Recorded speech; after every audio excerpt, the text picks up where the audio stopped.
selamat datang kembali di channel Video Anian Family. Gimana kabarnya ibu sekalian? Semoga selalu sehat dan bahagia ya. Di video kali ini saya mau bicara tentang minum es, kaitannya dengan pilek.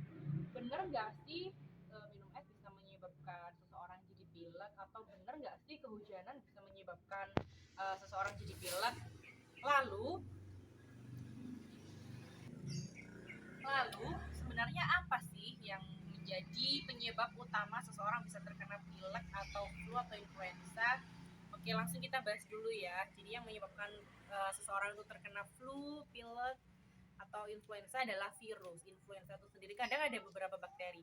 Lalu kaitannya es terus, nanti pilek gitu ya misalnya. Atau enggak gitu habis hujan-hujan terus pilek. Itu bener gak sih kedua kedua hal ini, minum es dan hujan-hujan itu bisa menyebabkan pilek? Ternyata jawabannya enggak. Kenapa? Nih kalau kita minum es, kalau esnya itu memang bersih, dari air bersih, es batunya juga dari air bersih, tidak ada kandungan virus, tidak ada kandungan bakteri yang menyebabkan pilek, makanya kita akan baik-baik saja.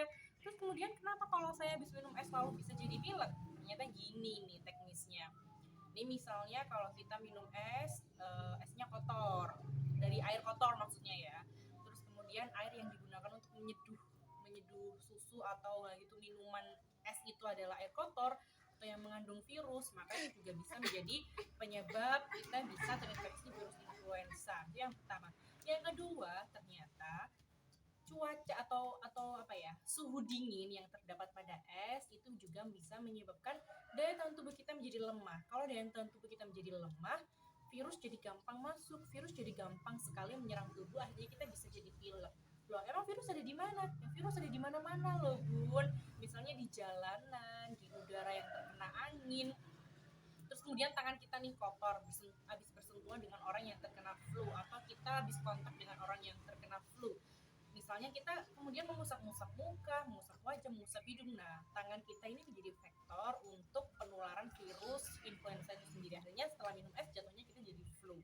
Itu ya, itu tentang es dengan flu. Kemudian yang untuk hujan bisa menyebabkan seseorang terkena flu, itu juga mitos karena begini.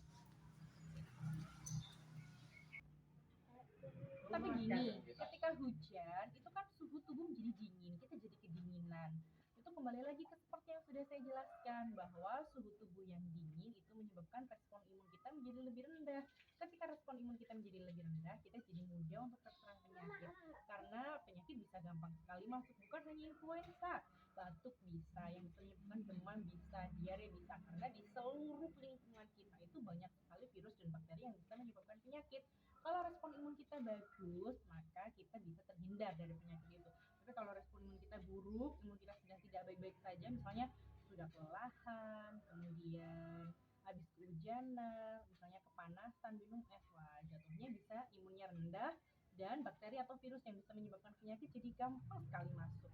Oke ya, jadi ibu-ibu tolong diingat-ingat bahwa es dan kehujanan tidak menyebabkan pilek. Hanya saja itu bisa menjadi faktor seseorang bisa terkena pilek.